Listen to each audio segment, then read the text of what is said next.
Somewhere between reality and imagination lies the realm of the paranormal. A place filled with spirits, magic, and the unexplained.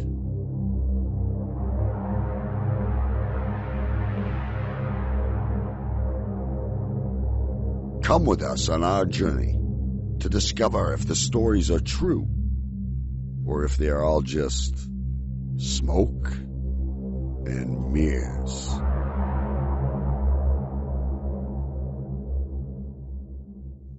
Welcome to Smoke and Mirrors, the podcast that dives deep into cases of the paranormal, the unusual, and the unexplained to separate the facts from the fiction. I'm your host, Daryl.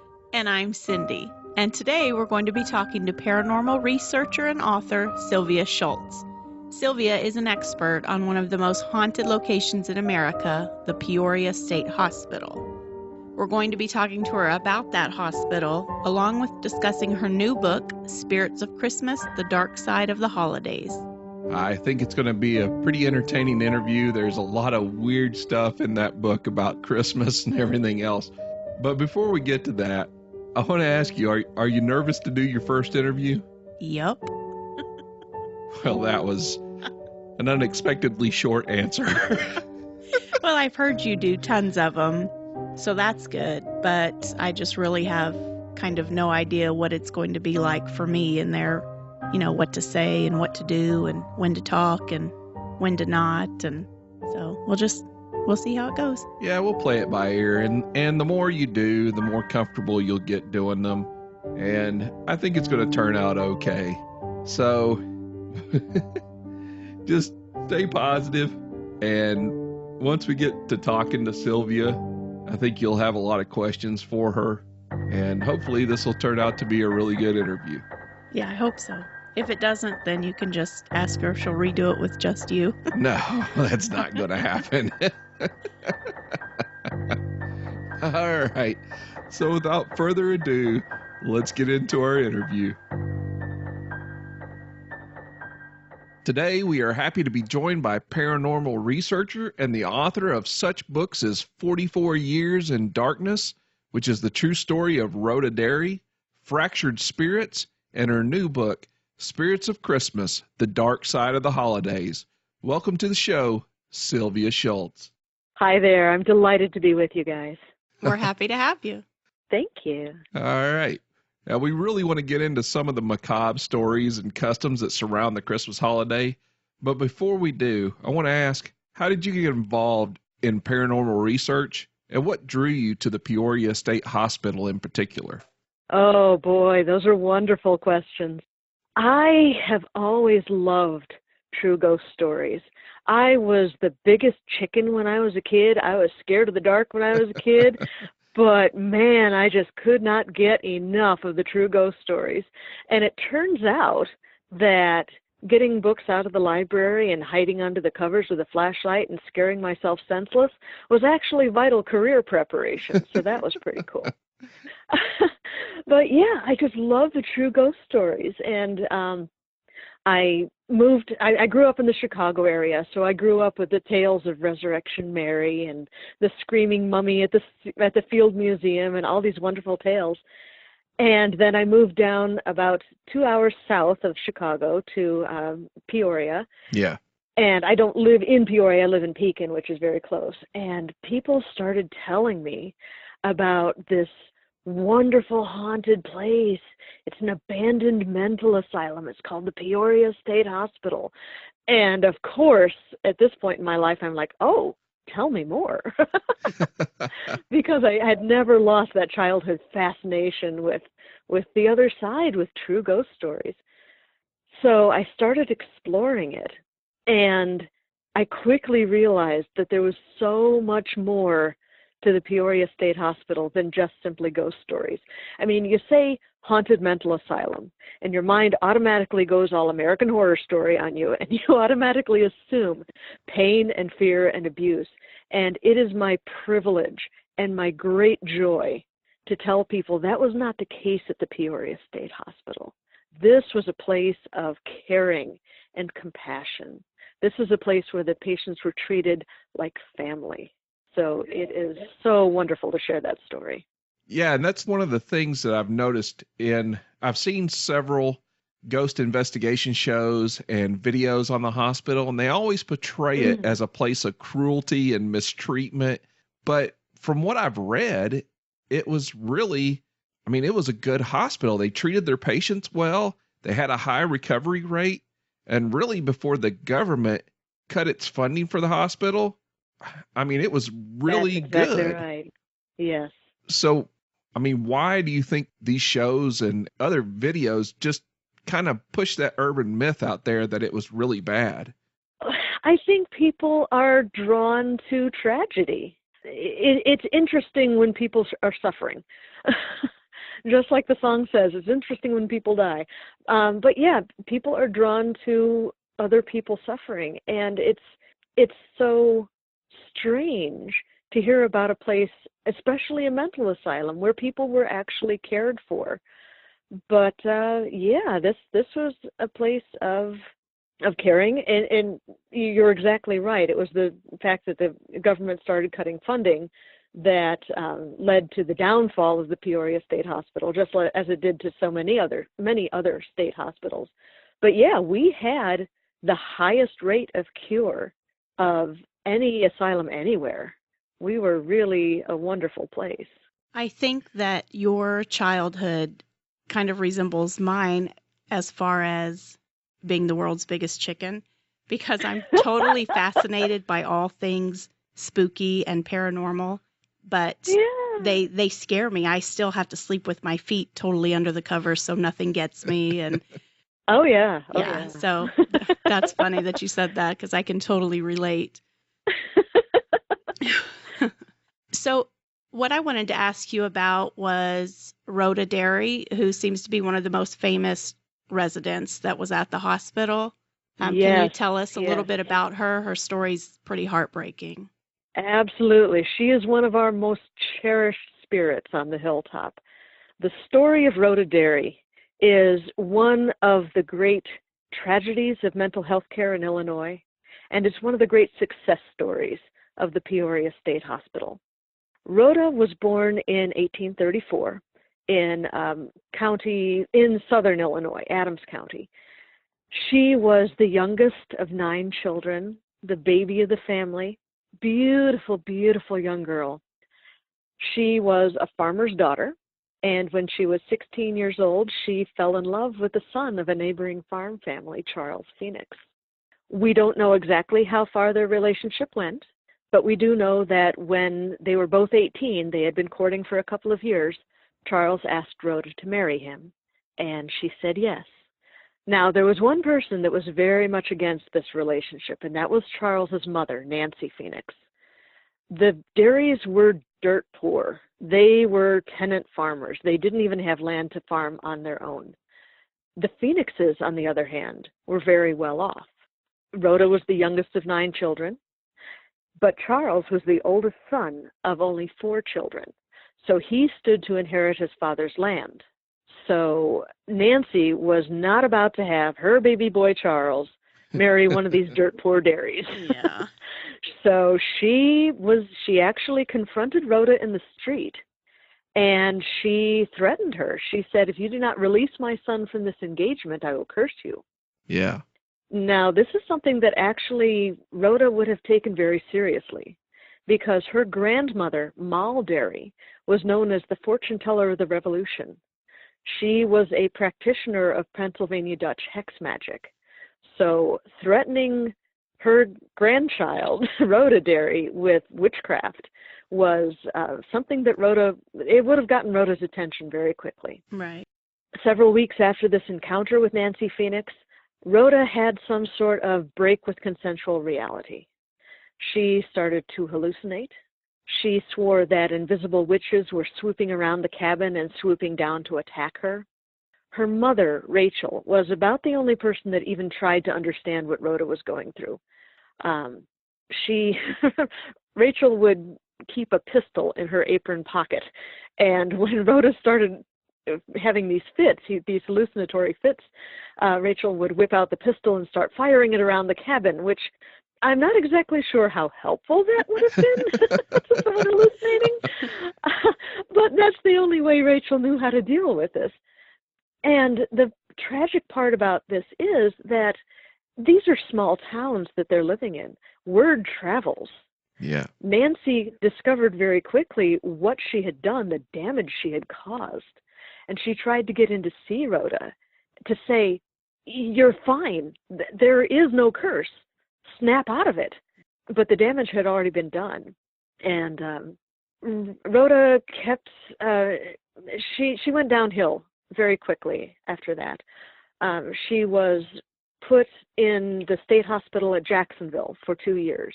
The strange part about that part of Rhoda's history is that she was a very violent patient. She was kept in a locked ward. She was locked in her room every night. And every morning, the attendants at the asylum would find her wandering the grounds looking for Charles. And they would say, who let you out? And Rhoda's answer was always the same. Nancy Phoenix let me out. Something very strange. We've never been able to explain that. So she was released from Jacksonville as incurable after 2 years, returned home to her family. Her family cared for her at home as long as they could, but in 1860, her mother died, and her father could no longer care for her at home. So he made the decision to have Rhoda committed to the Adams County Almshouse. Now, almshouses in that part of the 19th century had the potential to be really horrible places. If you had $25 for the license and an old barn in your backyard, you could open up an almshouse. Oh, wow. Because they didn't realize that the mentally ill could feel heat or cold or hunger. In some cases, they were treated no better than animals. The Adams County Almshouse was not quite that bad. It was a county-run poorhouse, which meant that it had board oversight, and it was a pretty decent place. But almshouses, no matter what their situation, are simply a place where if you're down on your luck, you can go and get 3 hots and a cot. They were not prepared to take care of the mentally ill. Yeah. And Rhoda was desperately mentally ill. So they had no idea what to do with this young lady. She would crawl around on the floor, and anything she found on the floor, a pin, a penny, a nail, into her mouth it would go. She would try to eat inappropriate objects. So for her own protection, the superintendent of the almshouse had Rhoda put into something called a Utica crib, which is just like it sounds. It's the size and shape of a baby's crib, but it also has a lid that locks. She was locked in there for weeks and months at a time. When she was let out, she was cared for by other feeble-minded patients. Her hips atrophied so that when she was let out, she could no longer stand. Sometime during the first 10 years of this treatment, Rhoda decided that she no longer wanted to watch the world go by through the bars of a cage, and she clawed her own eyes out. Unbelievable. She spent decades in this situation. Now, in 1902, the Peoria State Hospital opened, and Dr. Zeller, Dr. George Zeller, the first superintendent, he had a mandate. He felt that he had a calling in life, and his calling was to help everyone. He said, no one is incurable. So how do you prove that? How do you prove that no one is beyond help? You go around to the almshouses of the state, and you find the most wretched, abused, maltreated cases, and you bring them to the asylum, and you care for them. And that's exactly what happened. Dr. Zeller went to the Adams County Almshouse, and he found Rhoda in her cage. And he said, this patient is coming with me. And the superintendent of the almshouse didn't want to let Rhoda go because he figured he would be blamed for her condition. Yeah, go figure. Yeah. So, September 26th, 1904. The train between Quincy and Bartonville was very late that night. There had been a storm and there had been a washout on the tracks. So it wasn't until about 1 o'clock in the morning that the nurses and the attendants got the message that the train had finally arrived at the station. So they came down and they escorted the patients off of the train, and the patients, about 60 of them, were being transported in boxcars. So the nurses and the attendants got onto the boxcars and they escorted the patients off. And at one end of one of the boxcars, there was a great big wicker laundry basket. And that was not usual. Usually the patients simply arrived with the clothes on their backs. It was not usual to send patient clothing along. But the attendant said, well, I guess this basket comes off the train too. Yeah. So they had one attendant on either end of this basket, and they humped it off of the boxcar, and they set it down on the platform. And as soon as they did, the lid opened, the clothes parted, and there sat Rhoda, jabbering at people. Wow. Her hips had deteriorated so much that she could no longer sit in a wheelchair, so that she had to be carried around in a basket of clothes. And that night, for the first time in 44 years, Rhoda Derry slept in a bed with clean white sheets. Unbelievable. Yeah, it's so heartbreaking, some of the stories about the mentally ill, and just the things that were done to them and tried on them, just because no one really knew how to treat the condition, and honestly, they didn't know what to do with them. Oh yeah, and that's so terrifying to people who are not suffering, and people who have to watch the suffering. And it's terrifying for the people who are going through this.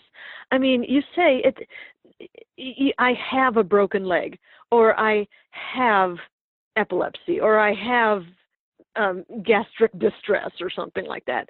But you say, I am depressed. I am manic depressive. It's your personality that changes, and that's a terrifying thing. Yeah. It affects your personality, and that's scary stuff.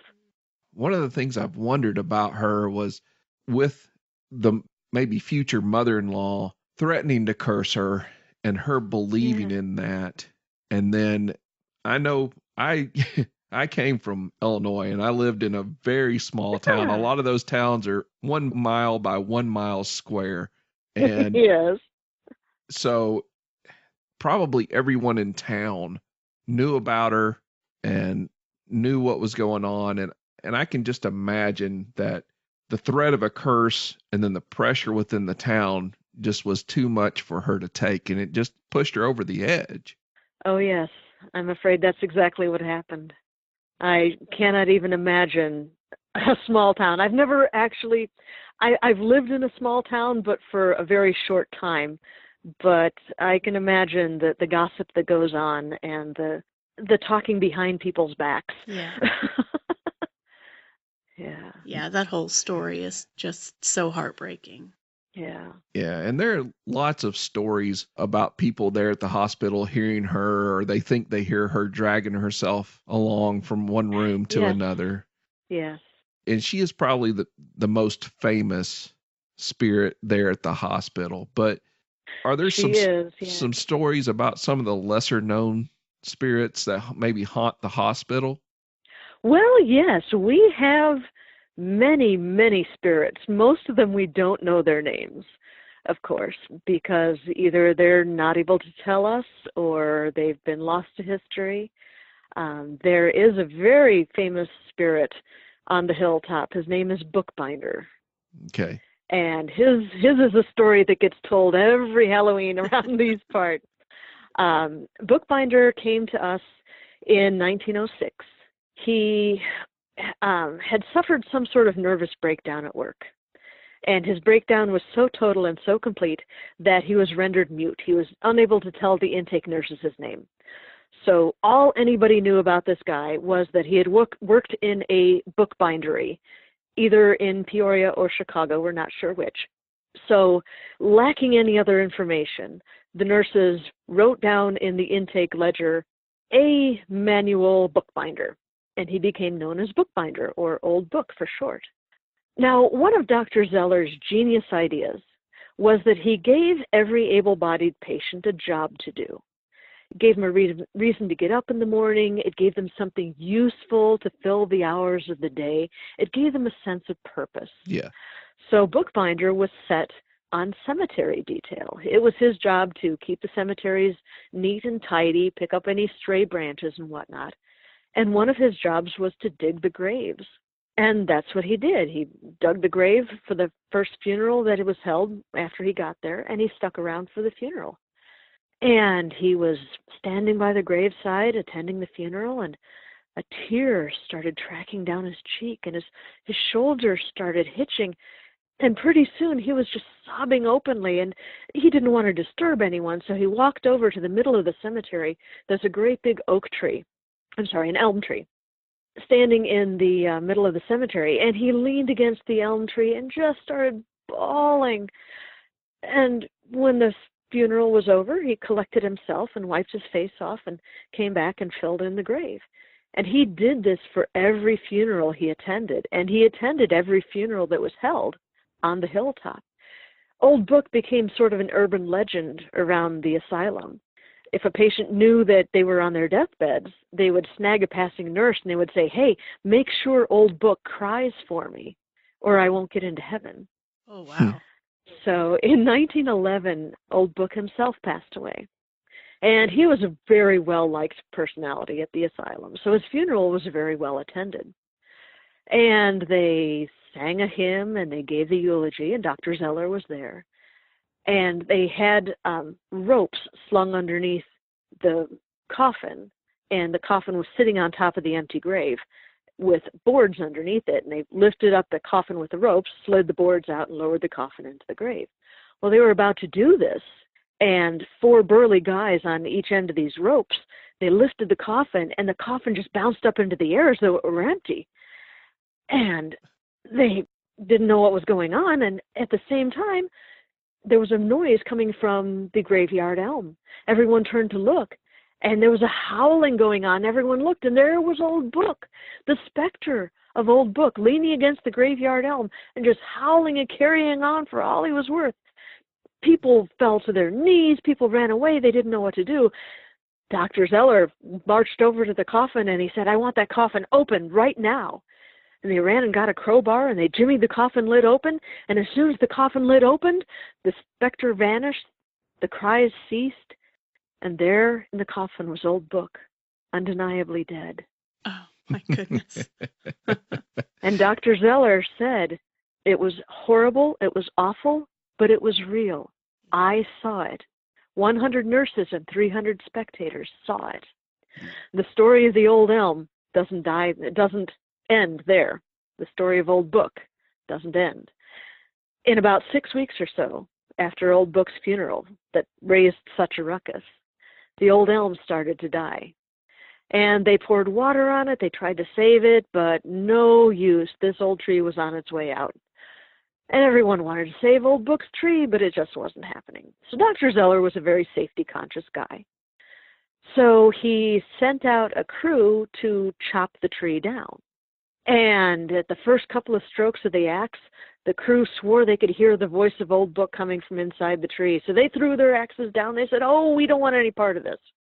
So he sent out a fire crew to burn the tree down. And they piled up the kindling at the base of the tree, and they poured some kerosene on it, and they were standing by with buckets of water for safety.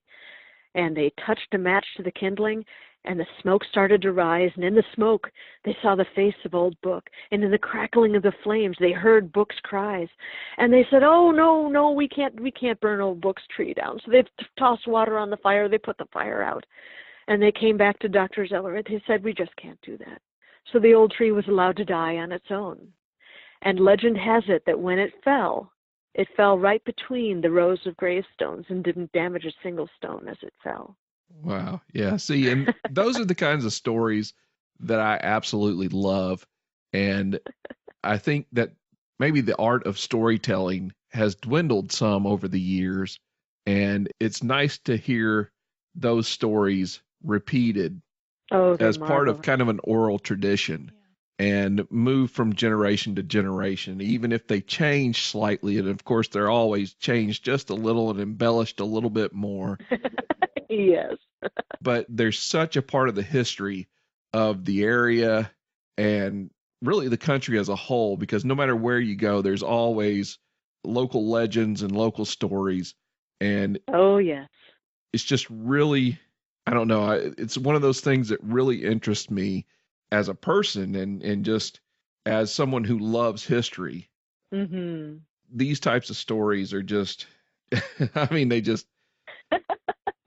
kind of hit me in the heart. It's one of the things I love. Well, yeah, and I very firmly believe that you can't understand the ghost stories of a place without knowing something of the history, because that's why the stories are there. The people that lived it, that's why we have the stories, is because of the people. Yeah, absolutely. And because of the history. All right, so we're going to move on just a little bit and get to your new book, The Spirits of Yes. Christmas, The Dark Side of the Holidays. Yes. When reading that, I was blown away at how different the customs were for Christmas before the 20th century. Isn't that some crazy stuff? Oh my gosh. What got me was the carolers. Oh yeah. How different that whole thing is. It makes you totally rethink what's going on now. Oh yeah. Oh yeah. Christmas was not always the quiet, snow-covered Courier and Ives Christmas card affair that we are used to today. It used to be, Christmas used to be kind of a mashup between Halloween, Mardi Gras, and New Year's Eve. It was a raucous time. It was a time for crazy, over-the-top celebrations. And what we're talking about with the carolers is a group of basically thugs going around to the well-to-do houses in town, and they're led by some fellow who calls himself the Lord of Misrule. And these guys go around to it's not women, it's a bunch of young punks going around to people's houses, and they knock on the door and they belt out some Christmas carols, and then you have to invite them in. And, we sing, "We Wish You a Merry Christmas," and we get to the verse where it says, "Now bring us a figgy pudding and bring it right here. We won't go until we get some, so bring it right here." They weren't kidding about that when that song was written. And this was a thing where they would just barge into your house. They would ask you for they would demand your best wine. They would demand some refreshments, some cakes. And after carousing and making merry, they'd wander off to the next house. Now, in 1822, there was a poet named Clement Clark Moore, and he wrote a poem about Christmas, and he managed to completely turn this idea around 180 degrees with his little poem called "'Twas the Night Before Christmas." Yeah. So when this poem came out, and it was completely 180 degrees. So instead of a bunch of rowdy thugs, you have one guy coming in. He hasn't been invited in. He lets himself in just like the thugs, but he doesn't demand anything. Instead, he leaves presents for you, and he doesn't threaten anything. He lets you know you have nothing to fear. So it completely upended this whole custom of barging in and demanding food and drink. It was really fascinating to learn that. Yeah, it was incredible because it's literally a bunch of extortionists going house to Yes. house saying, "Okay, if you want us to leave you alone, you're going to give us something." Right. Now, is that where the tradition of leaving milk and cookies for Santa Claus comes from? That could have something to do with it, yes. Appeasing the Christmas demons, the human or otherwise. It's not only, you don't only leave milk and cookies out for Santa. There is a witch called La Befana, and she is kind of Santa's counterpart. She's very popular in Italy. And you leave treats out for her as well, but not milk and cookies. La Befana prefers wine and sausages with a side of broccoli. Now, before we get into these mythical creatures that are tied to Christmas, one of the things I really wanted to talk about were some of the strange games that were there listed at the beginning of the book. Cindy and I were talking about these earlier. And we were talking about the spanking one. It was, you're taking your life in your hands when you attend a Victorian Christmas party. I'm serious. instead of bobbing for apples, they had people reaching in flames trying to grab fruit from them to eat it. Snapdragon, yes. Yeah. Delightful little game. You fill a bowl with brandy and put plums or raisins in there, and then you light the bowl on fire. And you reach into the bowl and try to grab a raisin out and pop it in your mouth when it's still on fire. These people must have been really bored. Yeah, that's what happens when you don't have television. Right. Yeah. I'd like to know who came up with that kind of game. Now, did most of these traditions and some of the new ones and the creatures that we'll get to in just a minute, did those come from the old pagan tradition of celebrating the winter solstice? A lot of it did, yeah. It's the darkest night of the year. It's the time when all the monsters come out. We all know the monsters come out in the dark. And they had to make their own entertainment during those long winter nights. And a lot of it, I think, was a solstice celebration, welcoming the turning of the year, welcoming the lengthening days, just barely getting longer, but the spring's coming back. So, yeah, a lot of it did have to do with that pagan revelry. Yeah, and I know I've seen some videos and I've read some stuff about a lot of the traditions maybe coming out of the old Viking traditions. And it seems, especially with a lot of the mythical creatures, that a lot of them are tied to Northern Europe and Scandinavia and places like that.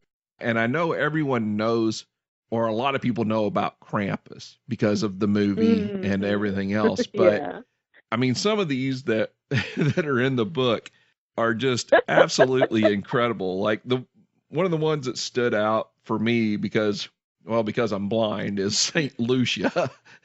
Oh, yes. Oh, my gosh. I remember reading about St. Lucia when I was a kid, and I've got a Swedish background.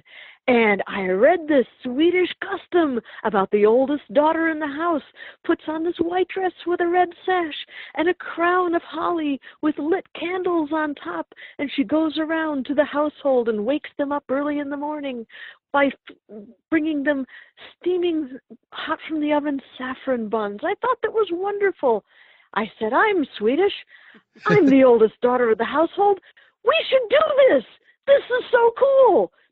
We never did, but it was still cool. And then I started researching this book, and I learned the whole story of Santa Lucia. And her story is pretty horrifying because she was an early Christian martyr, and she was a beautiful young woman who was courted by several gentlemen, but she wanted to devote her life to piety and chastity and devote her life to worshiping God. And that's all well and good. But she had several suitors that were very persistent. And one of the suitors wrote Lucy a beautiful letter saying how pretty her eyes were, complimenting her eyes. So Lucia gouged out her eyes and sent them to him with a note saying, please take what you admire about me and leave the rest of me alone. Yeah. Pretty horrifying. Yeah. I have no words. Right. So, patron saint of the blind indeed, yes. Yeah, that's really wanting someone to leave you alone when you're willing to go through that. Yeah, she was not kidding about leave me alone. So, what are some of your favorite creatures? Oh, my favorite is the Kalakansaroi, the Greek demons. Now, the Kalakansaroi spend all year in the underworld, and they are fierce little, horrible little creatures that spend the entire year hacking away at the roots of the world tree in the underworld. basically trying to bring about the downfall of the entire universe.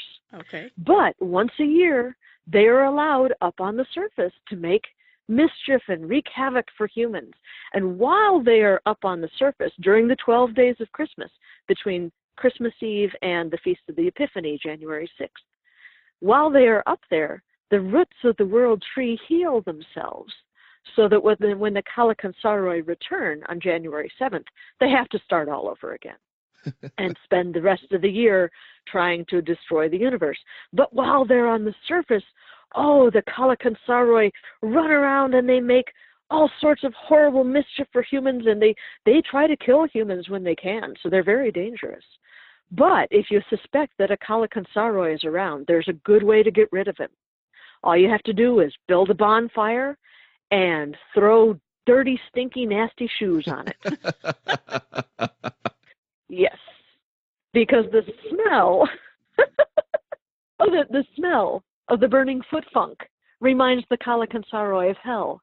So they don't want to be anywhere around it if they don't have to be, so they leave. And if you suspect that a Kalakansaroj is on your front porch trying to get into your house to murder you, there's a good way to combat it. All you have to do is leave a colander by your front door. Because the Kalakansaroj, like all demons, are completely OCD. If they see something that there's a lot of, they have to count it. But the Kalakansaroj, being demons, cannot pronounce the number 3. It's a holy number, the number of the Trinity. So if they pronounce the number 3, they'll explode. So they spend all night trying to count the holes in the colander and never getting past 2. And they completely forget that they were headed into your house to kill you. Another really good one that stood out to me, and I know I'm going to butcher the names, was Gryla. And she also had a cat called the Yule Cat. The Yule Cat. Oh, yes. You see Yule Cat. You see that written out, and you're thinking, oh, this cute little white kitten with maybe a red bow around its neck with gold piping or something like that. A cute little kitten. No, the Yule Cat is something fierce and horrific, and the Yule Cat's entire job is to eat you. Oh. And the Yule Cat, the way the Yule Cat particularly likes lazy people. And the way he can tell if you've been lazy all year is if you don't have new clothes, because only people who are industrious get new clothes for Christmas. So if you're not wearing new clothes, the Yule Cat knows you're fair game and it devours you. So suddenly, that ugly reindeer sweater from your Grandma Ruth isn't looking so bad, is it? I think our last cat was a Yule Cat. Yeah. That thing was meaner than a snake. I think that's why I always picture the Yule Cat as a white little kitten, because we had a white cat that was just a terror. And its owner, Gryla, now she was a witch, correct? And she had several children? Yes, she had a dozen of the Yule boys, the Yule boys, and there are a bunch of little demons that run around, and they have names like Window Peeper and Sausage Snatcher and Pot Licker and Spoon Grabber. They all have names according to what they do, and they run around and wreak havoc on humans just like all the other monsters do. But Gryla is the mother of all the Yule lads. All right. Like I said, those were great to me. And when I read through them, I was absolutely just, I don't know, fascinated by the idea that so many of these stories had been made up in order to keep kids from doing wrong. I mean, it was literally set up to scare your children to death to make them be good. Exactly. Yeah. All right, so I want to move on to some of the stories that you had in the book that were tied to the time around Christmas and tragedies that were connected to areas of the country. And there were 2 or 3 in particular that really stood out to me. And one of them was Vermont Resurrections. That story was just absolutely disturbing to me. Oh, yeah, me too. I first heard about this when I was in 5th grade, and that story has stuck with me for all these years. It was the first story I thought of putting in this book because it still resonates with me all these years later. And I blame this story for starting me down this dark path. I really do. When I was in grade school, I spent a lot of time at my grandmother's house. And she was a big reader, and she taught me to be a big reader as well. All of our family are big readers. But she had a book at her house called Mysterious New England, and I can still picture the cover. It was a very dark purple cover with black highlights on it, so irresistible to some kid who loved the weird and macabre. So I read this book called Mysterious New England, and the one story that really stuck with me is the story of the Vermont Resurrections. Now, this is set, it was reported in the 1880s, and the guy telling it to one of the Vermont newspapers had gotten this information from a diary that his uncle had kept several decades before. So what the uncle had written was that he had gone by invitation to a cabin in the middle of the Vermont woods, and there were 6 people there. That most of them were elderly, but one of them was a guy in his late 30s who was not doing very well physically. And the people in the cabin gave these old folks and this invalid something to drink to kind of drug them up, make them sleepy. Yeah. And then they took off all their clothes except their underwear, and they lay down on boards outside.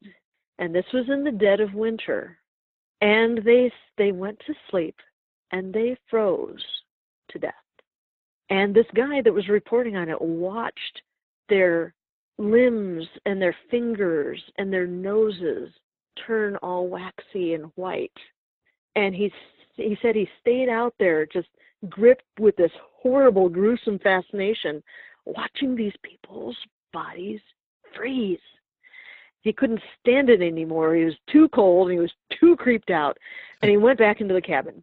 And then the bodies froze solid.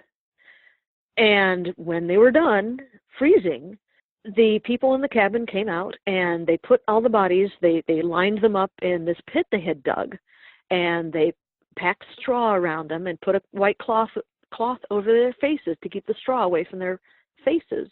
And they put some branches on to keep predators out, and they covered up this pit. And the wife of the invalid guy said, well, we'll want our men for the spring planting, so if you want to see something really cool, come back here around May. And of course, this guy couldn't stay away. He had to know what was going on. So they left the bodies in the pit, and they were covered with 20 feet of Vermont snow for most of the winter. And May came, and spring returned to the state, and it's in Vermont. It's called the greening up. So the greening up rolled around, and this guy just couldn't fight his curiosity anymore, so he went back to that cabin. And by the time he got to the cabin, they had the living people had uncovered this pit and retrieved all the bodies from the pit, and they had troughs filled with water about as hot as you wanted to hold your hand in. Yeah. And they had put hemlock branches in, so it was the water was a color of a really strong tea. And they took the boards that these people were on, and they put them in the troughs so that their bodies were covered in this water, and only their faces were showing. And eventually, the color started coming back to their faces, and a pulse started beating in their necks, and their eyes fluttered open. And as soon as they realized that, okay, these people are reviving, they're coming back, they poured a little bit of brandy down their throats and revived them even further. And then when they were fully recovered, they escorted them out of the trough and gave them towels to dry off, and they went into the cabin, and they had a wonderful fulfilling, nourishing breakfast waiting for them. That's crazy. Yeah. That story, when I read it, I thought to myself, I wonder if this is what spawned the idea behind cryogenics. You never know. I mean, I've never been able to figure out whether this was something that was done across Vermont or more than once, or if it was just these people. I haven't been able to figure that out. But yeah, how do you feed these how do you get away with not feeding these old folks during the winter? It's this weird combination of Vermont folk medicine and deeply creepy stuff. That and being cheap. Yeah. Yankee thrift. Yeah. Another one of the stories that stood out to me was the true life story about what happened to Agatha Christie. Oh, yes. That was so strange to me because someone who was as prolific as she was to just wind up somewhere and, without her memory or anything else. Can you tell that story? Well, she says she doesn't remember anything. But Agatha Christie she's still the best-selling novelist of all time. Her mysteries are extremely popular. She was an excellent plotter. She's just a really brilliant writer. Yes. And for 11 days in December of 1926, Agatha Christie herself kind of wound up recreating some of the weirdness that it's a mystery worthy of one of her own novels, because for those 11 days, she just kind of disappeared off the face of the earth.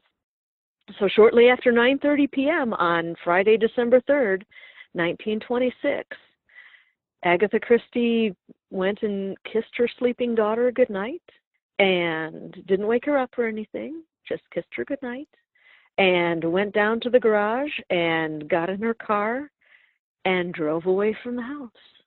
Her car was found abandoned several miles away. She had just kind of vanished into thin air, and the manhunt for her was incredible, especially for that time. 15,000 volunteers. Yeah.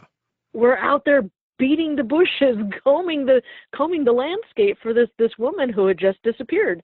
The very first air search in history was mounted to try and find the missing writer. Yeah. And she just wasn't gonna be found. The authorities got in contact with two other fellow mystery writers, Sir Arthur Conan Doyle and Dorothy Sayers, who wrote the Lord Peter Wimsey series. They said, who better to find out where a mystery writer is than another mystery writer? And they had no luck. They had no idea where she had gone. And all of a sudden, December 14th, Agatha Christie shows up.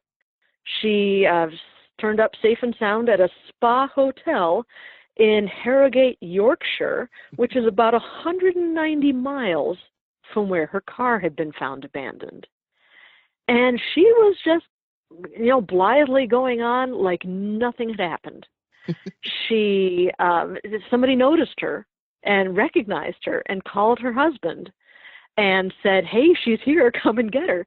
And Agatha was just like, la-di-da, and she insisted on dressing for dinner and just pretending like absolutely nothing had happened. And she never explained where she had been. She either didn't remember or didn't care to elaborate on it. She never spoke of it. It's just a mystery, and the writer herself never explained it. So bizarre. If you're going to have amnesia, I guess the best place to have it is at a resort. Right? Yeah. Well, we really appreciate you coming on the show today. And this book you so much. is absolutely incredible and just chock full of stories that you will not believe that are involved with the Christmas holiday. So if our listeners want to find your book, where can they go to get this? The best place to go would be either Amazon or barnesandnoble.com. And I encourage people to visit me at sylviashults.wordpress.com. That's SHULTS. There are all sorts of wonderful stories on the blog, too. I'm doing a 12 Nightmares of Christmas promotion for the book, where I'm sharing stories. I have a little podcast of my own called Lights Out, and I've done 2 Christmas episodes for this year, and people can find that there. So, yeah, lots of fun stuff. All right, folks. So go check that out. Lights Out is a podcast I'm sure you'll want to listen to. I could sit and listen to you tell stories, I think, all night. Yeah, I agree with that. Thank you. And again, we really appreciate it, and we'd love to have you on the show at a later date. All righty. It's a date. All right. Have a good night. Thank you so much. Thank you. All right. Man, Sylvia was a great guest. Yeah, she really knows how to tell a story. Like you said, I could listen to her tell stories over and over and over. We didn't really know what to expect at first before we interviewed her, but man, she killed it. She knocks it out of the park. She's one of those great guests that all you have to do is point and let her go, and she will do the rest. I'm blown away by her. Yeah, I would definitely love to have her on again and again. Yeah. So how are you feeling now that you've gotten through your first ever interview? Like I can breathe a little bit. I was super nervous and I didn't speak very much during the interview because I was afraid I would bumble over my words. So I kind of just sat back and listened, but I mean, it was great. Like I loved, again, just listening to her tell her stories, and I liked not knowing the stories. Yeah. Because I read some of the book, but I purposely didn't read all of it because, I don't like listening to people do interviews before, because if we ask them a question and they answer it, I want to be surprised by the answer. So some of the stories she told were, it's crazy the difference in Christmas back then and Christmas now. And we really didn't even get into a lot of the traditions that have changed and how they came about. I mean, if you read the book, and of course I'm one of these people that like to be super prepared for everything that I do, and some of the traditions will just absolutely blow your mind. It's nothing like it has been since the beginning of the 20th century. I much prefer Christmas now to Christmas back then. The Norman Rockwell version of Christmas that we have now, and with all the Christmas movies and everything else, it wasn't anything like that. Yeah. No. All right, so thanks for joining us for this episode.